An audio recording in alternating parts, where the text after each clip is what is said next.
Boa tarde a todos. Boa tarde. Boa tarde a vocês de casa que nos acompanham pelo YouTube. Bem-vindo à sexta aula do curso de formação de conselheiros de dependência química da APADEC New Life, ou Instituto New Life. Então, a única coisa que faltou do módulo 1 foi comunicação terapêutica, correto? Correto. Os senhores vão encontrar isso lá, comunicação terapêutica, a última disciplina do módulo 1. E nós vamos iniciar acompanhando aqui também com o slide. Então vamos lá. O que é comunicação terapêutica? Comunicação terapêutica, na verdade, é um conjunto de habilidades. Saber expressar ele, saber Também envolve saber se expressar. Não só ouvir, como expressar. Como se portar fisicamente. E nós vamos ver tudo isso ao longo desses próximos minutos. Então é um conjunto de habilidades que te permite atingir objetivos terapêuticos. E esses objetivos terapêuticos são vários. Se vocês acompanharem na apostila, vocês vão ver que eles incluem a promoção do acolhimento, a formação de vínculos, a compreensão da situação alheia e a promoção da mudança do estado do acolhido.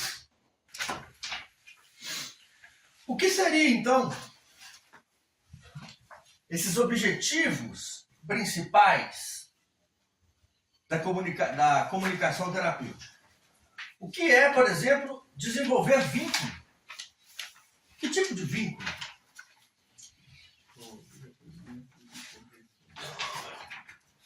O conceito aqui é promover acolhimento e compreensão profunda no processo de recuperação. Essa é a conexão que precisa existir entre o conselheiro de dependência química e o acolhido. Não é um vínculo de caráter emocional. É um vínculo muito mais fundamentado na confiança mútua. Na certeza do acolhido de que aquele que está acompanhando ele vai poder ajudá-lo, vai ter ética de respeitar os limites profissionais, para que ele possa se abrir com confiança. Então, essa formação de vínculo de confiança, ela é fundamental. Adesão. Reduz a resistência, a defensividade, fortalecendo a confiança no tratamento. Tem muita gente que, mesmo estando voluntariamente no tratamento, tem resistência a ele. Por quê? Porque o tratamento consiste em mudar a si mesmo. E nós, enquanto seres humanos, temos uma dificuldade profunda nisso. Então, quando eu consigo fazer com que aquela pessoa reduza a resistência dela a mudar um padrão de comportamento, eu estou reduzindo a defensividade dela, a resistência ao tratamento. E como que eu posso atingir, por exemplo, esse objetivo?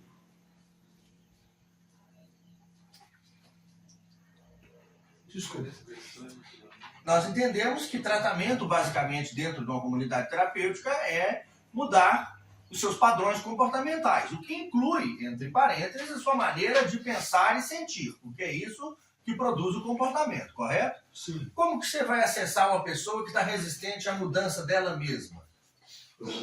Fazendo ela ver o processo, né? Eu tenho que fazer que ela entenda, né? Seja através de exemplo, seja através de partilha, de alguma maneira mostrar para ela que, se não houver modificação do comportamento dela, ela vai continuar sofrendo os mesmos problemas que ela vem sofrendo.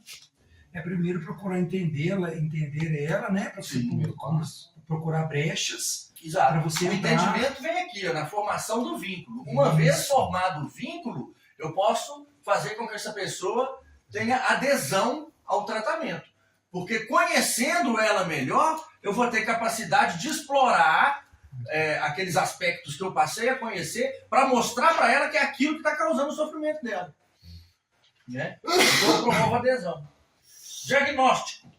Facilitar a expressão emocional e a identificação precoce de riscos. Quantas vezes vocês já viram eu dizer, tanto no curso quanto nas palestras lá fora, que eu prefiro o acolhido que chega, já entre aspas, me dando trabalho, do que aquele que chega quietinho, fechado como uma concha. Sim, várias vezes já falou Porque isso. o acolhido que chega se mostrando, ele já sabe, dá pra identificar qual é o problema dele. Você já Talvez viu o não de diagnóstico? imediato, mas pelo menos eu já tenho um norte. Por quê? Eu vou identificar o que está acontecendo interiormente numa pessoa, inicialmente é a partir dos comportamentos. Então, se aquela pessoa está fechada num ostracismo, ostracismo, você sabe o que é? Vem de ostra. E a Não ostra pode fica estar fechada, fechada. né? Ostracismo vem de ostra. Né? Então, ela fica inacessível ao tratamento. Né? Então, diagnosticar exige, primeiro, vínculo para produzir adesão, né? E a partir daí, eu começar a entender quais são as dificuldades daquela pessoa e os potenciais riscos que ela vai enfrentar no pós-tratamento. E, por fim, ética profissional. Atuar com intencionalidade técnica, escuta ativa e postura profissional. O que é intencionalidade técnica? Saber daquilo que você está falando para poder passar para a pessoa. Ter estudo e ter o conhecimento, né? Para poder passar para aquela pessoa. Em parte é isso. Agora, ser intencionalmente técnico é o que eu estou tentando ser em todas essas aulas que eu venho ministrando. Né? É uma postura técnica. É um palavreado técnico. Né? Tudo isso para que ele entenda que ali tem um profissional. E não um qualquer que está tentando ajudá-lo. Não que isso desqualifique os não profissionais, os pares, os iguais. Mas em Né? parte do Mas tratamento, para certas situações, você vai precisar de alguém que tem conhecimento. Não só de causa, mas conhecimento técnico. mas em E a parte do linguagem tratamento, técnica também, né? A linguagem As técnica. palavras, tudo, né? Então, quando eu estou sentado aqui, eventualmente eu faço uma brincadeira ou outra, mas a minha conduta é uma conduta profissional, técnica. mas em Né? parte do O linguajar que eu uso também, eu não fico aqui falando gírias, né? Sim. parte Enfim. do tratamento do seu técnico. É ser técnico de maneira intencional. Mas Né? você- Eu vou me portar perante o... Por exemplo, nesse momento vocês são, né, entre aspas, meus alunos. Né? Eu tenho que me portar como um professor se portaria diante de uma turma. Para o acolhido que chega, ele tem que bater o olho no conselheiro e ver nele um perfil técnico que fale, aquele cara pode me ajudar. Exatamente. Se ele vê o cara, né, com um comportamento desleixado, com um vocabulário, né, solto, solto, às vezes, né, com palavras de baixo calão, etc e tal, que confiança técnica você vai ter naquele profissional, independente do crachá que ele tem no peito. Né? Então, Tem até o vestimento, né? é adequado. Tudo. Ó, tem dias que vocês me veem de chinelo aí, porque está muito quente. Né? Hoje eu fiz um esforço, eu estou até com a Mas calça sempre social. quando vai chegar alguém, eu vejo você entrando lá Eu dentro. entro lá dentro, isso, coloco o coloca meu assim. Isso tudo faz parte de atuar com intencionalidade técnica. Foi a minha intenção causar aquela impressão. Então, os senhores têm que causar essa impressão no acolhido. Né? Enquanto iguais, posso chegar pro cara, e aí, mano, bro, e tal, meu chegado, meu isso, meu aquilo, entendeu? Na hora de conversar com ele como conselheiro, é outra coisa. Pegaram a visão? Claro. Nesse momento eu falei uma coisa menos técnica, mas pegaram a visão, né? E a gente já conhece, você já sabe da sua técnica, já sabe do seu conhecimento, então ali já se tornou um atendimento horizontal. Já tá tudo, não é isso? Né? Então, legal que você lembrou da questão da horizontalidade do tratamento. Independente do crachá que qualquer um tem aqui no peito, todos somos iguais. Né? Muito bem, vamos adiantar um pouco. Vocês estão percebendo que a ordem aqui é um pouco diferente da ordem da apostila, porque aqui está condensado. Mas tudo que está sendo falado está na apostila. Aí, Até com um nível de detalhe maior. então eu percebi. Por isso que eu tô caçando aqui, Tá tentando acompanhar. Até eu vou com um nível voltar. de detalhe maior. É, Eu sugiro que prestem atenção nas nossas discussões, na apresentação e leiam depois. E Beleza. aí está mais detalhado. Aqui está condensado, né? Mesmo porque a aula de hoje é uma aula curta. E não existe muito segredo da comunicação terapêutica. Existem técnicas. O convencimento daquela parte que eu escutei daquele dia é muito pela parte técnica também? Convencimento vai se dar de duas formas. Primeiro, tem técnicas para isso? Tem. Mas você tem que ter isso aqui. Então, sua pergunta veio em boa hora. Porque o que é empatia? É compreender o mundo interno do acolhido sem julgamentos. Empatia, né, uma definição muito simples, é saber se colocar no lugar do outro e ver do ponto de vista do outro. Entendeu? Se o acolhido chega na comunidade, né, e por uma razão ou por outra, ele se sente julgado, apontado, ele já vai se fechar para o tratamento. Né? Vai demorar muito mais para que ele se abra, para que crie um vínculo, para que haja adesão, para que haja diagnóstico, né? Tudo porque você trabalhou sem ética. Lembraram do quadro anterior? Do slide anterior? Ô, Vlad, eu vejo uma vantagem muito grande, né? Em nós que já somos adictos e tal.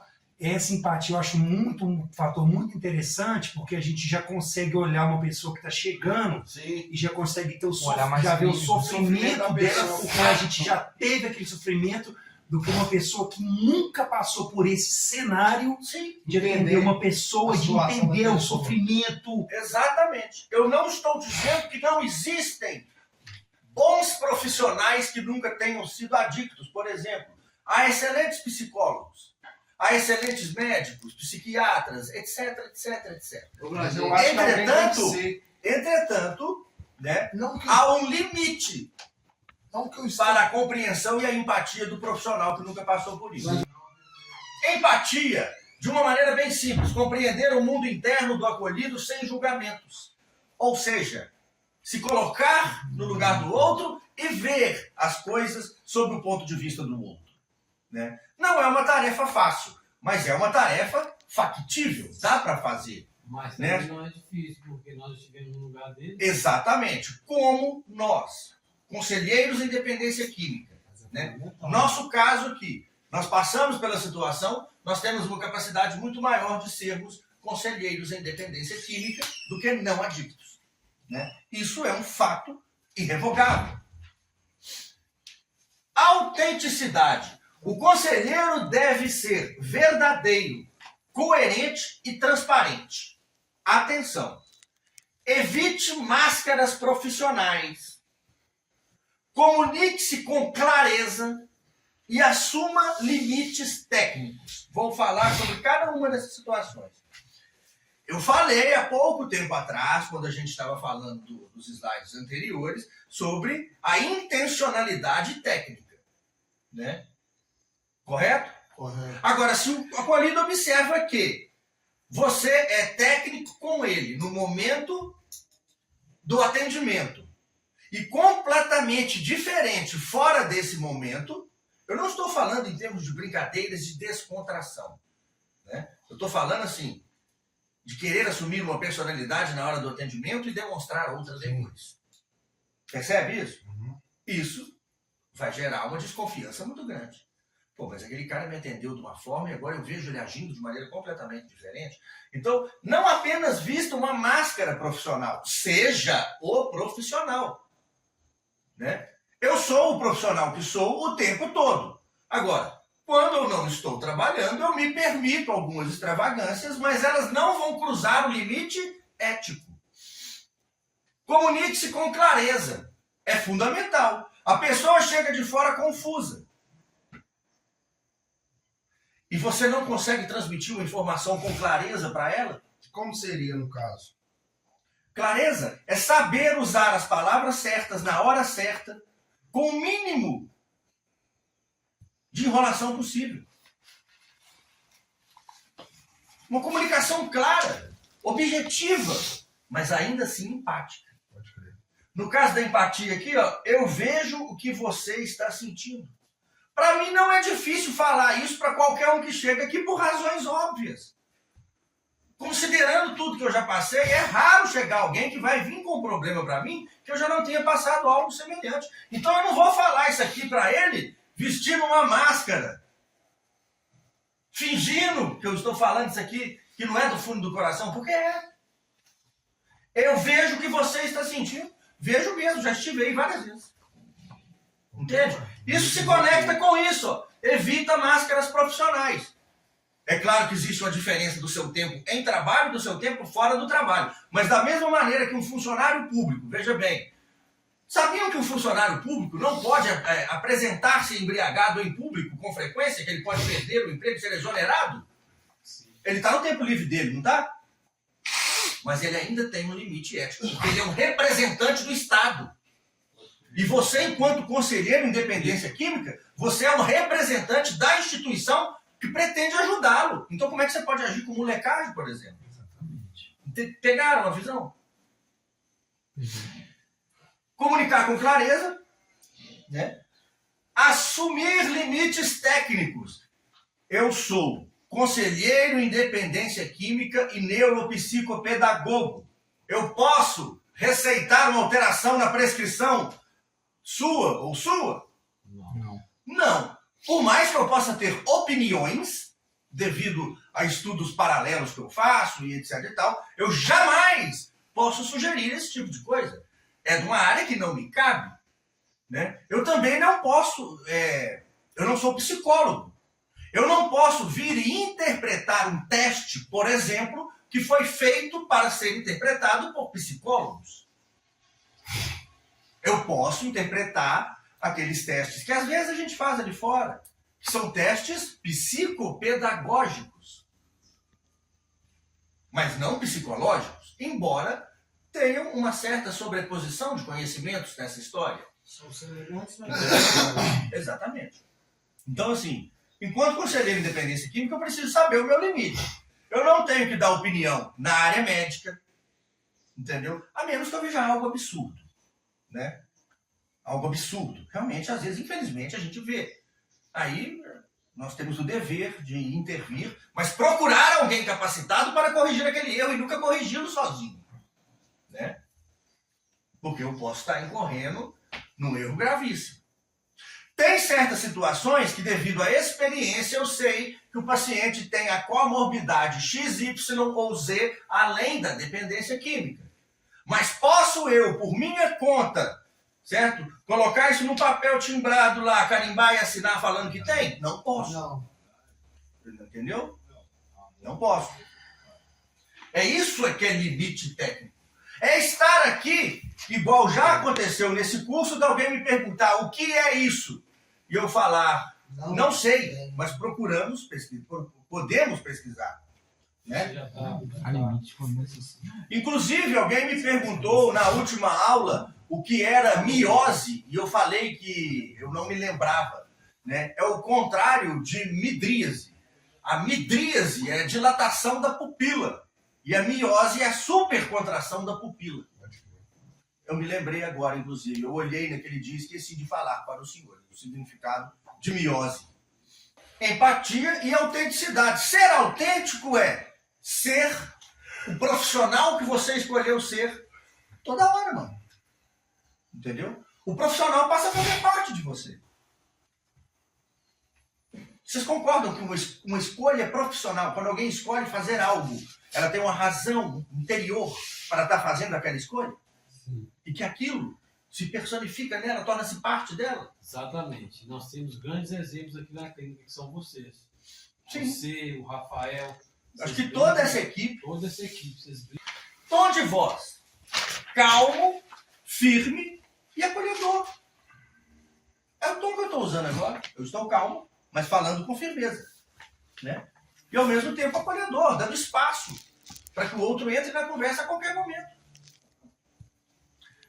Por quê? Se eu já, no meu tom de voz, a pessoa já detectar, por exemplo, durante um atendimento, que eu estou ansioso, o que ele vai pensar? Não. Ele vai pensar que me atender é um peso, é um fardo, é algo que está sendo desagradável. Então ele não vai se abrir, ele vai encurtar aquele momento, porque vai se tornar desagradável para ele também. E ele vai sair dali sem te falar o que você precisa saber para cuidar dele. Um momento crucial ali também, Né? Então ser calmo, firme, porque ele precisa sentir firmeza.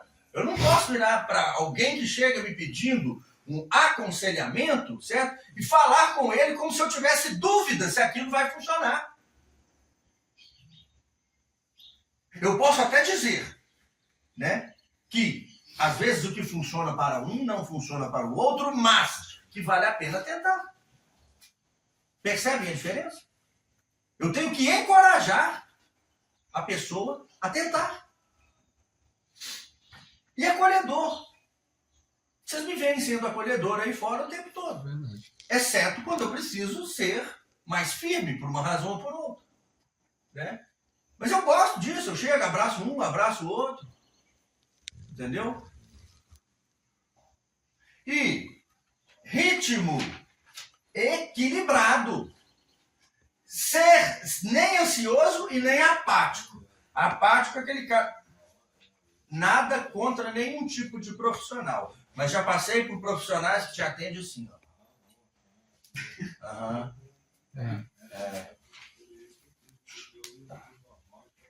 Identificam? Com certeza. Né? Então eu não posso ser nem ansioso, ficar acelerando o cara demais. Eu tenho que deixar a informação chegar até mim no ritmo que ele deseja compartilhá-la, né? E nem apático, que é ignorar, não ter interesse por aquilo que a pessoa está falando. Né? Abertura. Como você percebe isso? Ao invés de você tem que. Isso faz toda a diferença.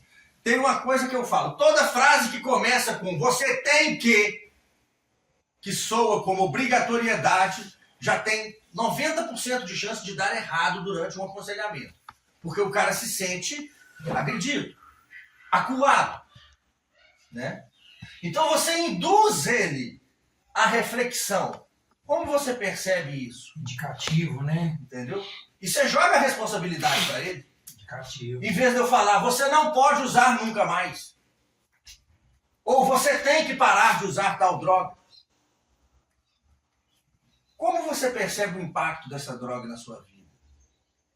Tem valido a pena? Ele vai pensar raciocínio. Ele vai te dar a resposta que ele precisa dar, sem você ter que falar para ele o que ele tem ou não tem que fazer. Sejamos francos, nós, enquanto seres humanos, não gostamos que fiquem nos dizendo o que fazer. É melhor te dar a resposta do que você dar ele o conselho. Nós gostamos de escolher, Vai lá. de ter opções. Então leve-o a perceber as opções. Sem falar, você tem que fazer isso, você não pode fazer isso, você tem que fazer isso, você não pode fazer aquilo. Entendeu? É completamente diferente. Né? Eu fui muito agressivo. Então vamos lá. Essa aí é top. Ó, neurociência, a biologia do diálogo. Uma comunicação agressiva do tipo, o que você está pensando na sua vida? Como que você pode fazer isso? Ela dispara. Imediatamente vai ativar a amígdala. Vocês lembram que eu falei da amígdala várias vezes. A amígdala cerebral, né?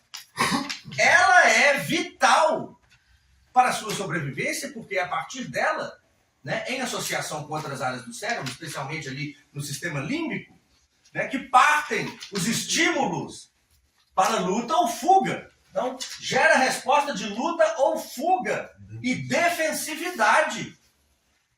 Por outro lado, quando eu uso comunicação terapêutica, que é essa comunicação que nós estamos usando aqui, que é a comunicação que eu uso quando eu converso com alguém no escritório ou debaixo da árvore, seja onde eu estiver atendendo, né? Quem já passou comigo sabe. Então, ela ativa o córtex pré-frontal. Enquanto uma ativa mecanismos primitivos de defesa, a outra ativa a área mais evoluída do cérebro, aquilo que nos difere dos outros animais, que é o córtex pré-frontal, que é capaz de refletir, autorregular e dialogar. Então, quando eu tenho uma comunicação terapêutica, inclusiva, empática, eu estou ajudando aquela pessoa, certo? A ter uma atividade cerebral nas áreas que vão ajudá-la a raciocinar e chegar às conclusões que ela precisa. Quando eu sou agressivo, eu estou embotando. O senhor sabe o que significa embotar? Suprimir Uma comunicação agressiva, ela suprime o raciocínio. A pessoa entra em modo de defesa e acabou. Aí é bom. Ela não vai ouvir mais uma palavra do que você falou, porque a partir daquele momento você será visto como uma ameaça e não como um recurso de suporte. Infelizmente a gente vê acontecer. Né?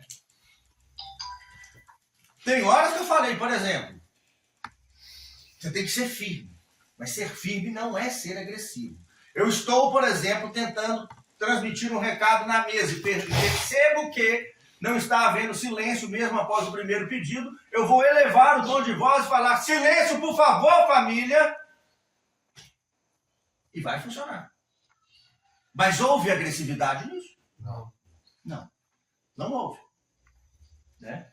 Agora, se eu solto um palavrão e mando todo mundo calar a boca, pronto. Todo mundo assusta, entra no modo defensivo e nada do que eu falar dali pra frente vai servir pra nada. Então, os principais desafios que nós, enquanto conselheiros, vamos encontrar no acolhido. O primeiro é a negação.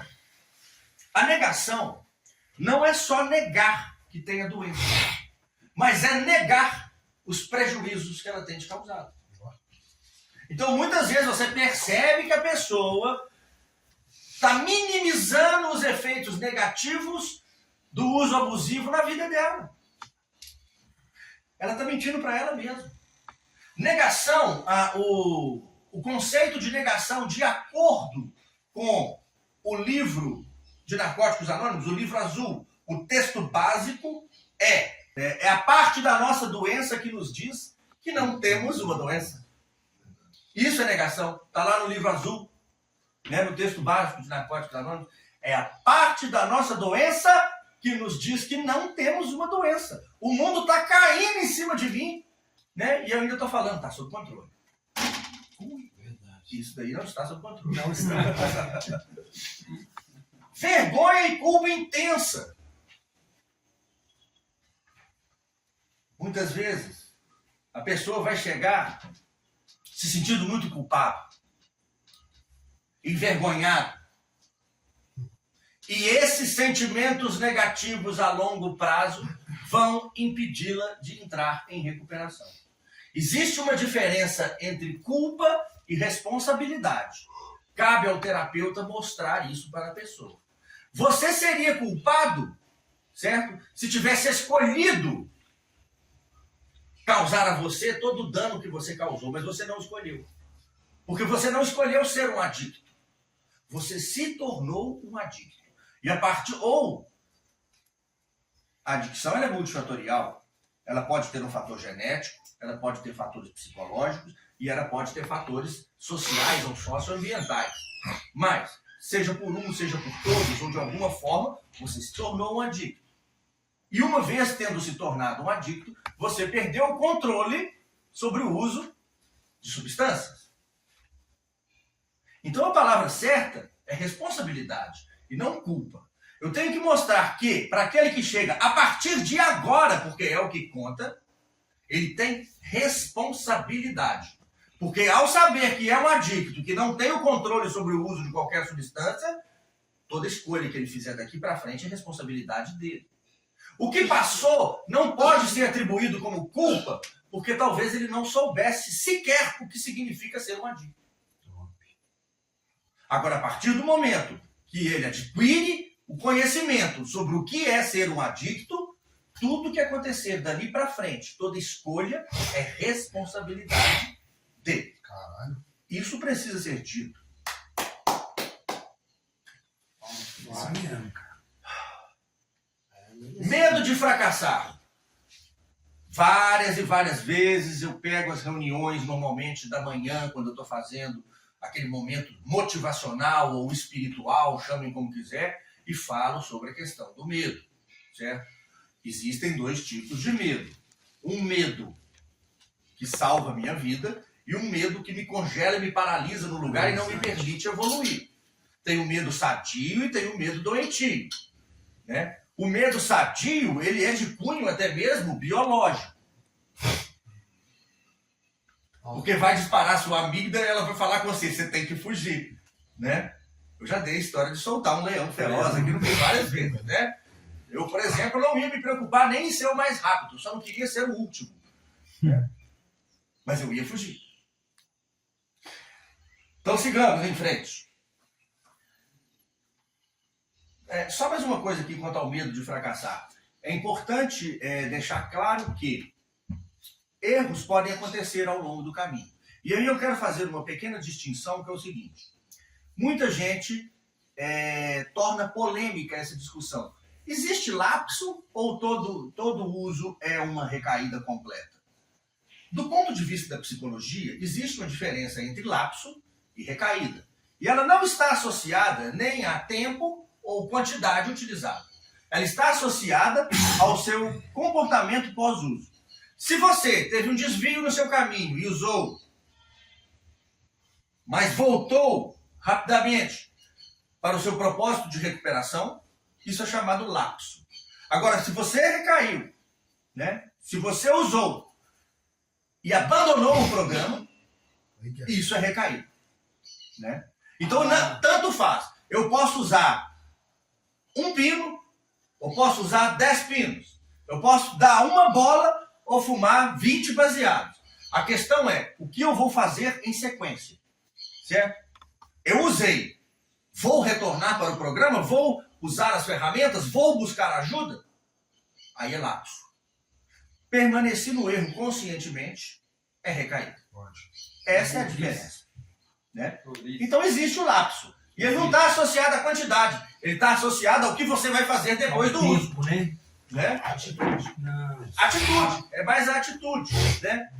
De continuar. Porque pode durar 5 minutos ou pode durar a noite inteira. Não importa. Eu falo tempos assim, semanas, tipo assim, né?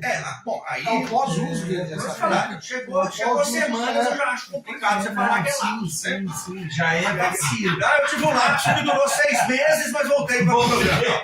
Não tem isso, né, gente? Quando eu digo que não é questão de quantidade, eu estou dizendo assim, imediatamente no pós-uso, eu voltei, procurei ajuda e continuei a seguir. Certo? Não é um retrocesso total. Então nós temos que deixar claro que, mesmo que ocorram fracassos em algumas áreas do tratamento, o aprendizado que foi construído não morreu. Né? Mas vamos evitar lapsos. Amém. Postura necessária. Firme, mas acolhedora. Já até falamos sobre isso na fala, mas isso vale para a postura, inclusive os gestos. Clara, mas não autoritária. Empática, mas não permissiva. Permissiva é a que, por exemplo, nessa classe, se começa uma conversação danada, alguma coisa, eu vou intervir, não vou. Se sai do foco, eu vou intervir, não vou. Dentro da ética, mas eu não vou permitir que aquilo tome outro rumo. Ou mesmo nas reuniões lá fora. Às vezes a coisa diverge tanto para coisa que não tem nada a ver, que eu tenho que retomar e puxar o controle de volta daquela reunião para a coisa que estávamos falando, que era o propósito da reunião. Né? Então, permissividade é deixar a coisa correr. Eu vou dar um outro exemplo. Eu não posso ser permissivo, porque se o companheirinho está ali na beira do precipício e eu vejo ele cometendo erros e eu não o advirto, né? Não dou nele uma correção fraterna. Correção fraterna. Frater, do latim quer dizer irmão. Correção fraterna, correção de irmão. Se eu não mostro para ele que ele está errado e que aquilo que ele está fazendo vai prejudicá-lo, é a mesma coisa de eu empurrar ele para ele cair no abismo. Né? Então, eu necessito realmente não ser permissivo. Tanto durante o momento de uma reunião, quanto no tratamento todo de maneira geral. Eu estou vendo que fulano não está participando da reunião, não está levantando na hora certa, está com má vontade de fazer as partes mais básicas da laboterapia, né? Aí eu vou fazer o quê? Até mesmo enquanto companheiros, esqueçam por enquanto a parte do conselheiro. Eu vou esperar ele ficar bem ferrado para me poder chegar lá e denunciar ele, né? Dá um toque, né? Chega, fala uma, duas, três, na terceira. Já... Mas infelizmente tem muita gente que espera a coisa se agravar só para ir correndo. Ah, fulano ali, ó. Não, não é o caso, né? Então, a permissividade, ela não pode existir no tratamento. O que é certo, o que é errado, existem limites e ponto final. Né? Tudo isso sem precisar ser agressivo. Bom, como que eu vou lidar com essas situações difíceis que nós já mencionamos, algumas delas antes? Por exemplo, negação. A melhor forma de eu lidar com a negação é fazer uma pergunta aberta. Uma pergunta aberta é aquela que não cabe a ele responder só sim ou não, mas elaborar uma resposta. Porque esse processo de elaboração vai obrigá-lo a refletir. Né? Então, a melhor maneira de quebrar a negação é através do diálogo. Até mesmo, a gente pode lançar a mão de alguns conhecimentos filosóficos, um diálogo socrático. Então, ele te fala uma coisa, você vai questionar a validade daquilo, mas induzindo ele mesmo a chegar àquela conclusão. Né? Perguntas abertas. Perguntas de sim ou não, nessa hora não vão te ajudar muito. Né? Chegar a lugar nenhum. Faça perguntas que exijam que ele reflita para responder, porque fica mais difícil negar. Explorar ambivalências. O que são ambivalências? Mudanças de humor. Não necessariamente. É mais mudança de intenção. Né? Ambivalência valência vem de valor e ambi vem de mais de um. Mais de um valor ao mesmo tempo. Por exemplo, eu quero me tratar, mas eu também quero ir embora. Pode parecer estranho, mas faz. Quem dos senhores não gostaria de estar em casa? Eu também. Qual dos senhores quer tratamento? Eu também. A mesma resposta para as duas perguntas, e aparentemente as duas se confrontam. Né? Ambivalência é isso. Uma hora o cara quer ficar, não, eu quero ficar, vou ficar. Não, se bobear, eu peço até para ficar um mês, no outro dia ele está pedindo para ir embora. Não, Isso é ambivalência. Vamos pegar lá fora. Né? Eu não quero usar. Não, eu quero. Ambivalência, dois valores ao mesmo tempo. Eu quero, mas não quero. Dois para parar da droga. Não mais dois. Entende? Ambivalência é isso. Ora eu quero uma coisa, outra eu quero outra oposta. Isso quer dizer que o cara não está sendo verdadeiro? Não. A ambivalência, ela é muito comum em quem está no estado de negação. Então, quando eu começo a quebrar a ambivalência, eu estou quebrando a negação.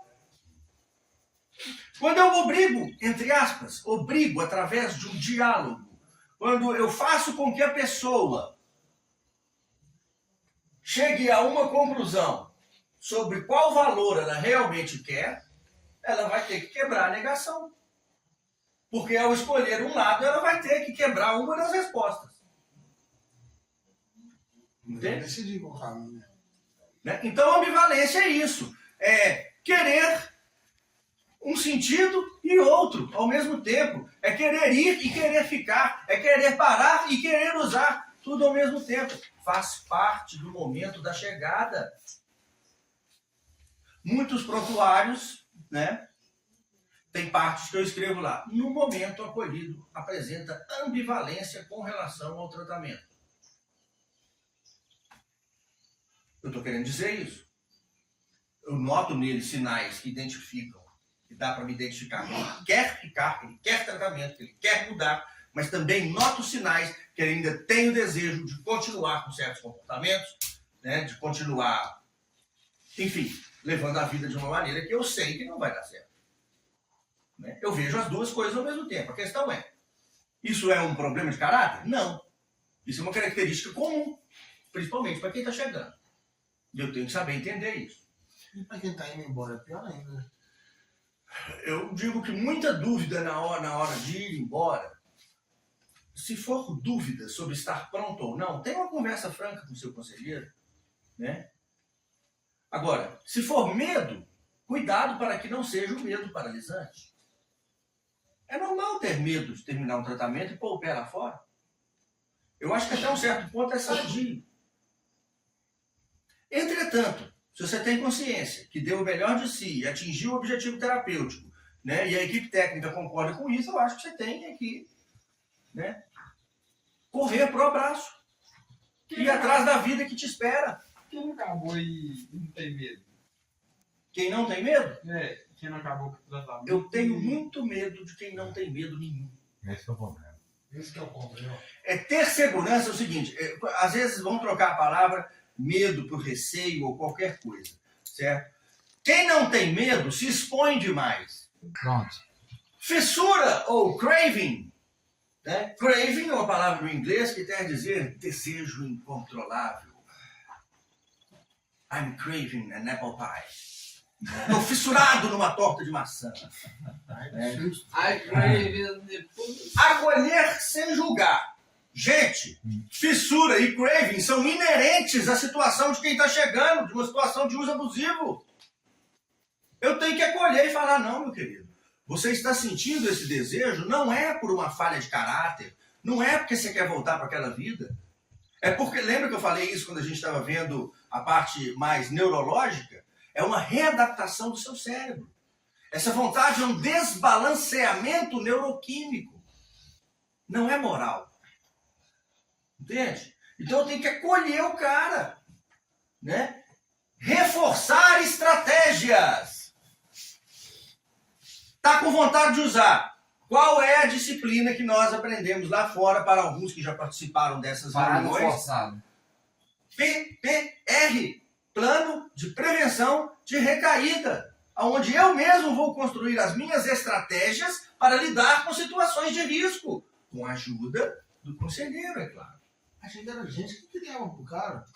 Não, como? A vida é dele, não é sua. Por exemplo, tem lá um momento onde ele vai criar o seu planejamento de curto, médio e longo prazo. O planejamento é dele, o objetivo é dele. Você vai ajudar ele a construir estes degraus do curto para o longo. Ele não chega aqui com essa fissura? Chega. Não, a gente vai ter que cuidar disso, não. Você não pode apagar a fissura dele. Mas tem que criar uma estratégia para isso. A estratégia para isso é isso que eu estou falando assim, ó. Quando eu acolho sem julgar, explicando para ele que aquela fissura não é uma falha moral, que a vontade dele de usar e de interromper o tratamento naquele momento porque ele quer usar droga, não é uma sem-vergonhice, mas sim um reequilíbrio neurológico pelo qual ele está passando naquele momento, eu já tiro do cara aquela culpa que ele está sentindo antes mesmo de pedir para ir embora. É aí que entra. Vale tudo. No momento da fissura, certo? Recorrer a uma prescrição médica para passar aquele momento é válido, né? Diga-se de passagem, a maioria, né, quando passa pelo psiquiatra, já vem com medicamentos. Por exemplo, quem aqui toma Tupiramato. naltrexona, carbamazepina? Todos esses medicamentos reduzem a fissura, né? Alcoolista, normalmente vai tomar carbamazepina, né? Também pode estar tomando junto com ela naltrexona. Por que falar para mim que nós vamos deixar por conta do cara tomar conta da fissura sozinho? É quase Pior que o cara impossível. toma, mano. O cara Não. na medida do tratamento, o cara vai entrando na consciência. Não, mas só a veja medicação. bem, fissura não é uma questão de consciência, é uma questão neuroquímica do seu cérebro. Ela independe da sua vontade. Ela vai vir. Você vai passar por aquele momento Eu tava através de aconselhamento, Sim, ou através sim. de medicação, ou através de um conjunto de técnicas, se você tiver que envolver mais Mas uma o coisa. senhor não concorda que se o cara não colocar na cabeça, a fissura dele não vai passar, velho? Não, mas aí já não é fissura. Né? Fissura e craving que nós estamos falando aqui é um desejo intenso que vai vir e é muito comum nos primeiros dias. Aquele Certo. que tava tendo Agora. Mas se o cara tirar a droga da cabeça, era fissura. Não, mas aí já é outra questão. Se você sentar ali e ficar falando de droga o dia inteiro, você vai ter vontade de usar, ué. É fissura. Né? E tem mais, a fissura. Os senhores podem ter pelo resto da vida. Aceitem o fato de que tem certas memórias emocionais que estão associadas ao uso de drogas, certo? Que toda vez que você vê uma situação semelhante, Você vai certo? usar. Aquelas janelas vão se abrir, Gatilhos. certo? Os gatilhos são as situações, né, que vão abrir aquelas janelas emocionais e você vai sentir vontade, porque o seu cérebro associou, certo? Aquela circunstância com o uso e ao prazer. É assim que se estabelece a dependência química. Eu usei, foi bom, quero usar de novo. E junto disso tudo, você está associando os ambientes, as pessoas, os comportamentos, os sons, tudo isso. Então é normal. Às vezes você vai passar por situações onde você vai sentir fissura. Porque não é porque você voluntariamente pensou em droga, não. Mas você percebeu uma situação em torno de você que remeteu a uma memória emocional que estava ali gravada muito profundamente e ela estava associada à droga. Aí aquele mecanismo que estava dormente, aquele complexo mecanismo que nós vamos ver em detalhes no módulo 2, vai ser reativado. Então eu posso ter fissura 10 anos sem usar? Pode. Outra coisa, trabalhar alternativas. Eu tenho que mostrar para o cara que ele tem opções. Que opções?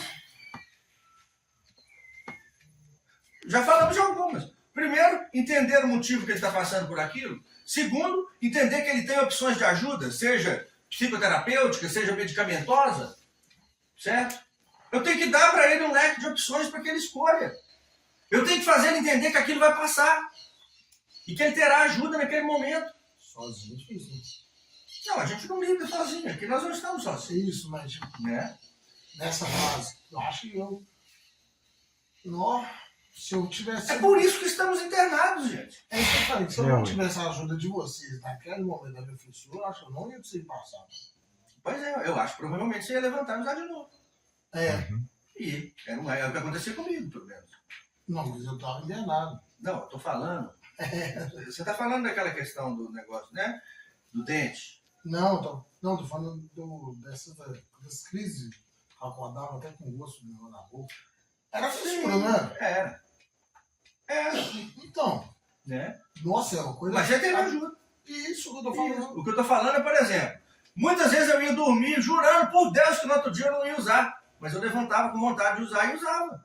Porque quer dizer que uma coisa contradiz a outra? Não. Todo mundo já fez isso. A minha vontade de não usar era verdadeira. Mas a minha vontade de usar também era. Mano, eu Por cheguei exemplo. até a jurar, viado. Não me pensava Balanças. isso, eu juro por mim, mano. Isso não adianta nada.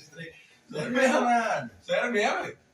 Mas vamos lá. Não adianta nada. Não adianta não. Uma coisa que a gente mais faz é quebrar o juramento.